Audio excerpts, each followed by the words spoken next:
आप सभी पत्रकार साथियों का यहाँ पर पहुंचने पर हार्दिक अभिनंदन, स्वागत है। जैसा कि मैंने आपको जब सूचना दी तो उसमें बताया गया था कि एक टेंडर प्रक्रिया के अंदर जो अनियमितताएं सरकारी अस्पताल में बरती गई हैं, हरियाणा सरकार की गाइडलाइन को जो दरकिनार किया गया है और खुद या फिर अपने किसी चहेते को लाभ पहुंचाने की नीयत से टेंडर प्रक्रिया अमल में लाई गई है, उसी का पार्ट 2 के रूप में आज दोबारा से यहाँ पीसी रखी गई है। पार्ट 1 में हमने मेडिसिन और कंज्यूमेबल आइटम को लेकर के खुलासा किया था। आज उससे पहले वो 13 अक्टूबर 2025 का टेंडर था। आज एक टेंडर दोबारा से पब्लिश हो रखा है जिसकी डेट 12 सितंबर 2025 है, पब्लिश हुआ था। उसके अंदर 3 कंपनियों ने टोटल 65 आइटम्स के लिए अप्लाई किया, जिसके अंदर एक कंपनी है एलाइट ऑर्थोकेयर, एक कंपनी है ऑर्थोटेक सर्जिकल और सात्विक मेडिकोज। इन लोगों ने अपनी अपनी कोटेशन दी। उस कोटेशन के आधार पर इनको सिलेक्ट करना था, लेकिन कहीं ना कहीं सभी चीजों को दरकिनार करके और जो सबसे कम कीमत जिस कंपनी ने उसके अंदर कोट किया उसको रिजेक्ट कर दिया गया। और जिन कंपनियों ने लगभग 30 से 35 हजार रुपया डिफरेंस था रेट के अंदर, उन कंपनियों को सिलेक्ट कर लिया गया। अब मैं बात कर रहा हूं सात्विक मेडिकोज, जिसने पर्टिकुलर सभी कंपनियों को जो कोट किया था वो कोट किया था पर्टिकुलर पर आइटम के हिसाब से। टोटल कॉस्ट उसकी बैठी 24,408 रुपए। उसके बाद इलाइट ऑर्थोकेयर कंपनी जो है उसकी कॉस्ट बैठी 59,389 रुपए 20 पैसे। एक कंपनी है ऑर्थोटेक सर्जिकल, जिसको ओके किया गया, उसकी कॉस्ट बैठी पर आइटम के हिसाब से 61,938 रुपए 30 पैसे। मैं टोटल जो कंज्यूमेबल आइटम्स है उनकी लिस्ट मैं आप लोगों को प्रोवाइड करूंगा, जिसके अंदर डिस्पोजेबल मास्क वगैरह या वेविंग मशीन्स वगैरह बहुत सारी चीजें हैं जो आप लोग गूगल भी करोगे या अमेजन पे खरीदोगे तो बहुत ज्यादा चीप में आ रही है। और इसके अंदर वो 2,500, 3,000, 3,000, 4,000 रुपए के अंदर 12,000 रुपए में खरीदी जा रही है। जो टेक्निकल एवेल्युएशन कमेटी थी जिसको वैल्यूएशन करनी थी इस टेंडर प्रक्रिया की, इसके अंदर सिविल सर्जन जो है वो चेयरमैन पद पर बैठे थे। जो डॉक्टर तरुण यादव जी हैं वो सदस्य हैं, डॉक्टर योगेश गोयल जो है वो सदस्य हैं, डॉक्टर वंदना है वो सदस्य हैं इस पूरी कमेटी की, जिसने इस टेंडर प्रक्रिया को अमल में लाया गया। अब मैं आपको बताना चाहता हूं सबसे बड़ा झोल कहां पे हुआ। ये उस टेंडर प्रक्रिया की जो अप्लाई किया गया था, जो पब्लिश किया गया था 12/9/2025, शॉर्ट टर्म ये टेंडर था। इसके अंदर देते हुए ना तो कोई डेट ऐसी मेंशन की है कब से कब तक का है। अब मैं आपको इसके अंदर एक चीज पे ध्यान दिलाना चाहूंगा, ये कंज्यूमेबल आइटम्स है कंप्लीट जिनके ऊपर टेंडर ये मांगा गया था।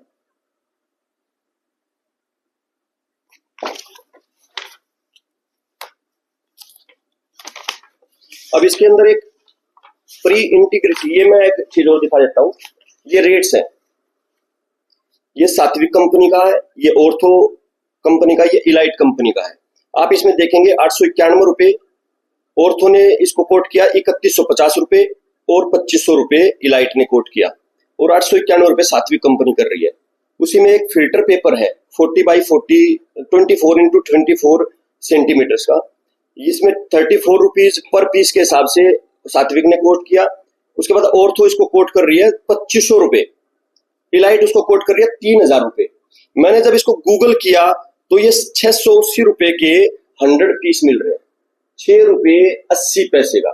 ये आप लोग भी कर सकते हैं, अगर मैं झूठ कहीं पे मेरी बात लगे तो कोट ये गूगल के ऊपर है, अमेजन पे और बहुत सारी मेडिकल कंपनीज है जो इसको दिखाए।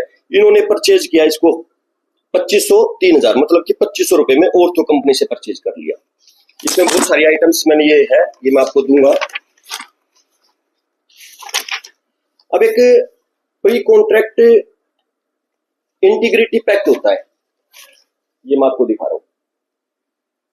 प्री कॉन्ट्रैक्ट इंटीग्रिटी पैक्ट, इसका काम क्या होता है, ये होता क्या है? ये एक तरीके का कानूनी समझौता होता है, कानूनी रूप से, जो 2 कंपनियों के अंदर होता है। एक तो चीज देने वाली के बीच में और एक खरीदने वाली के बीच में एक तरीके का समझौता। ये उसी डेट को होता है या उससे थोड़ा बहुत पहले हो जाता है जब हम टेंडर अप्लाई करते हैं कि भाई हम इन शर्तों के ऊपर ये टेंडर आपको दे देंगे या हम आपको सामान देंगे। इसके अंदर क्लियर लिखा हुआ है, सार्वजनिक खरीद या निविदा टेंडर प्रक्रिया के दौरान खरीदार और विक्रेताओं के बीच एक कानूनी समझौता है जो भ्रष्टाचार को रोकने, पारदर्शिता सुनिश्चित करने और रिश्वतखोरी न करने के लिए दोनों पक्षों को बाध्य करता है। लेकिन अब इसी प्री कॉन्ट्रैक्ट इंटीग्रिटी पैक्ट को ही भ्रष्टाचार का माध्यम बना दिया गया। वो कैसे, वो मैं आपको भी बताता हूं।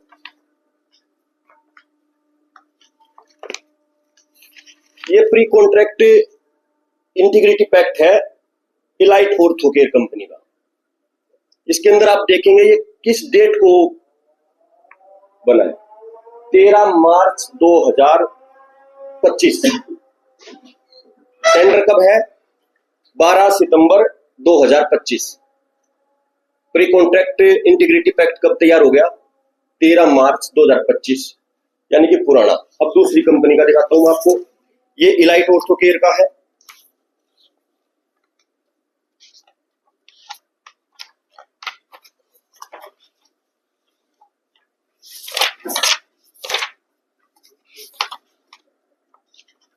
ये प्री कॉन्ट्रैक्ट इंटीग्रिटी पैक्ट आ गया ऑर्थोटेक सर्जिकल कंपनी का। अब इसका देखिए 13/3/2025, कंपनी अलग अलग है, डेट सेम है। अब ये जो जहां बनना था सोनीपत में, एट सोनीपत तैयार होना था, क्योंकि सीएमओ सोनीपत को हम ये सामान खरीद रही है और इसको कंपनी दे रही है। लेकिन ये कहां का है, surgeon Nuh at Mandikhera, civil surgeon at Nuh at Mandikhera. ये डॉक्यूमेंट ऑनलाइन अपलोड हो रखे हैं मैडम की साइट्स के ऊपर। ये कोई चेंज नहीं कर सकता, कोई बदलाव नहीं कर सकता इसके अंदर, तो मैडम इसको बताए। और यही इसके संबंधित मैं आपको एक चीज और बताना चाहता हूं, जो मैंने पहले प्रेस वार्ता की थी, जिसके अंदर कंपनियों ने जो लिया था ऑर्थोटेक सर्जिकल, एल्बानिया हेल्थ केयर और पर्नो फार्मा ने जो 13/3/2025 को जो टेंडर हुआ था, उसके अंदर एक कंपनी को रिजेक्ट कर दिया गया था। वो है केयरटेक मेडिको कंपनी। इस कंपनी का ये प्री इंटीग्रेटेड पैक्ट वो लगा हुआ है, प्री कॉन्ट्रैक्ट इंटीग्रेटेड पैक्ट। इसने बिल्कुल शर्तों के अनुसार जो फीस जमा की है वो सब इसके अंदर मेंशन। लेकिन अब इसी के अंदर आप दूसरी को देखेंगे, ये आ गया ऑर्थोटेक सर्जरी 13/3/2025। मतलब कि एक ही सिस्टम के ऊपर बैठ करके एक ही व्यक्ति ने इन चीजों को बनाया है, मैनिपुलेट की है, फोर्जरी तरीके से डॉक्यूमेंट को लगाया गया है। ये बात मैं यहाँ पे कहना चाह रहा हूँ। इसके अंदर सीधे सीधे सरकार को नुकसान पहुंचाने की, सरकार के रेवेन्यू को नुकसान पहुंचाने की नीयत से, जनता के टैक्स की लूट करने की नीयत से ये टेंडर दिए गए हैं और अपने चहेतों को दिए गए हैं। अब मैं इसमें और आगे आपको लेके जाऊंगा। ये इलाइट ऑर्थोकेयर कंपनी है, इसके अंदर ये ऑथराइज कर रहे हैं कि अरुण जो है, अरुण नाम का लड़का, वो सारे काम करेगा। लेकिन अरुण ही अरुण को ऑथराइज कर रहा है। इसमें लिखा हुआ है MS elite orthocare situated at plot number 151 industrial area phase 1 Panchkula. We authorise Arun to sign and negotiate the tender number. इतना कि अरुण करेगा, लेकिन ये साइन अरुण की है। अब आगे मैं इसको प्रूफ करूंगा। अब ये देखिए, इसके अंदर दो व्यक्तियों, ये पार्टनरशिप फर्म है, इसके अंदर दो व्यक्तियों की फोटो है। एक व्यक्ति का नाम है अरुण, दूसरे का नाम है यशवनी वर्मा। लेकिन फोटो आप जूम करके देखेंगे तो दोनों सेम है। अब मैं कहूंगा ये घोटाला अरुण ने किया है या किसने किया, नहीं। इनके पीछे सिर्फ और सिर्फ एक व्यक्ति है, चारों कंपनियों के पीछे, वो है शुभम। अब वो कैसे है उसको मैं आपको बताता हूं। जो इलाइट ऑर्थोकेयर कंपनी का GST जब हम रिटर्न फिल करते हैं, तो इस GST की रिटर्न को फिल कौन कर रहा है, सबमिटेड किसके द्वारा की जा रही है, ये शुभम का नाम है और यहाँ पे शुभम का पैन कार्ड नंबर है।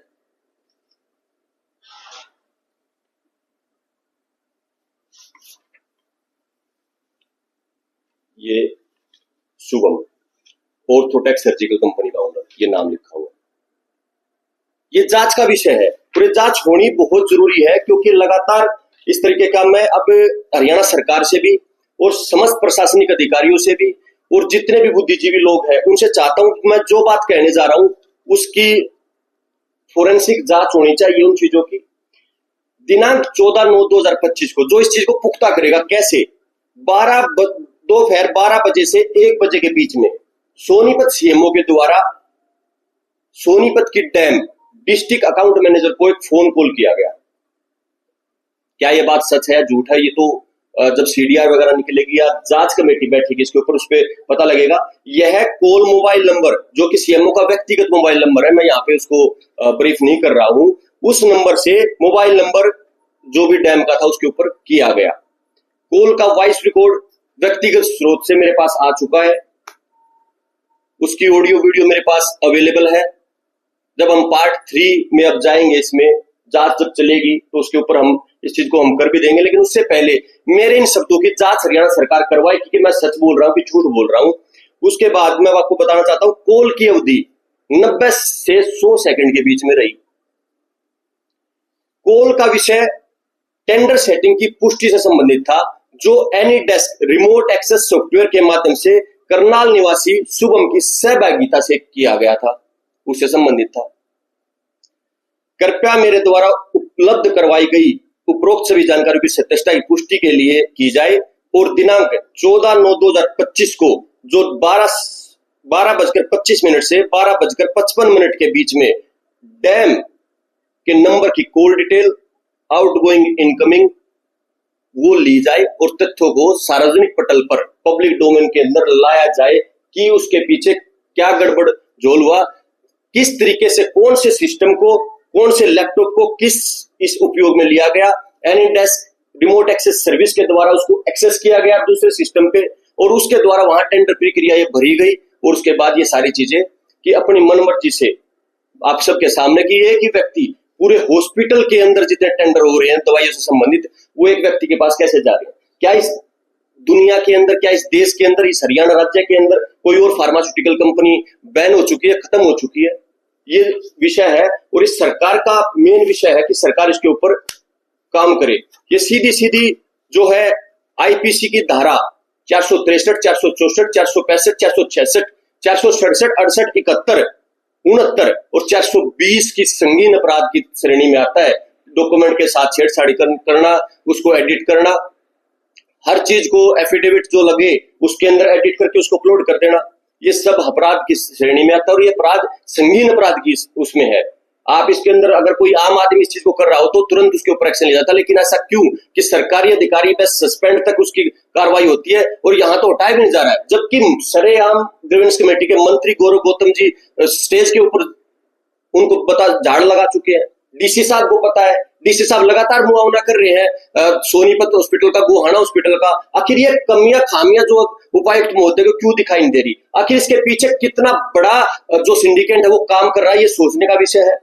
हमारी हरियाणा सरकार और स्वास्थ्य विभाग से मांगे हैं कि दोनों टेंडर की उच्च स्तरीय इंडिपेंडेंट इंक्वायरी हो, वो सिटिंग या रिटायर्ड जज की निगरानी के अंदर एक कमेटी गठित हो, विजिलेंस की जांच अलग से चले, फोरेंसिक ऑडिट दोनों टेंडर का होना चाहिए, जिम्मेदार अधिकारियों पर एफआईआर दर्ज हो। मैं ये नहीं कहता उनको गिरफ्तारी करके जेल में डाल दो, लेकिन एफआईआर दर्ज हो और जांच की जाए। अगर जांच में अगर पाक साफ पाते तो छोड़ दो और नहीं तो अंदर जेल में डालने का काम किया जाना चाहिए। संदिग्ध कंपनियां जो है, ये मैंने जो 4 नाम लिए, इनको तुरंत प्रभाव से ब्लैक लिस्ट किया जाए हरियाणा सरकार के पोर्टल से, और जो पैसा इनको अभी तक दिया गया है दवाइयों की आड़ में उसकी जांच होनी चाहिए। कौन सी दवाई खरीदी गई है, कितना सामान आया और कितने का पैसा उनको दिया गया है। टेंडर प्रक्रिया को तुरंत प्रभाव से रद्द करके दोबारा से टेंडर प्रक्रिया अमल में लाई जानी चाहिए और समयबद्ध तरीके से एक श्वेत पत्र आए कि इतने दिन के अंदर हमारा इसके अंदर काम पूरा करेगी जांच कमेटी, उसके ऊपर जांच होनी चाहिए और अच्छे तरीके से। और अंत में मैं इतना कहना चाहता हूं कि 29 मार्च को हमारे माननीय मुख्यमंत्री हरियाणा सरकार गोहाना के अंदर एक रैली को संबोधित करने के लिए आ रहे हैं। मैं एक आम जनमानस के, आम लोगों के हकों की आवाज को उठाता हूं। मैं समस्त खुफिया विभाग के लोगों से, प्रशासन, पुलिस प्रशासन के अधिकारियों से मैं इतना ही निवेदन और आग्रह करना चाहता हूं कि मैं अब आम आदमी में कोई राजनीतिक पृष्ठभूमि से व्यक्ति नहीं हूं।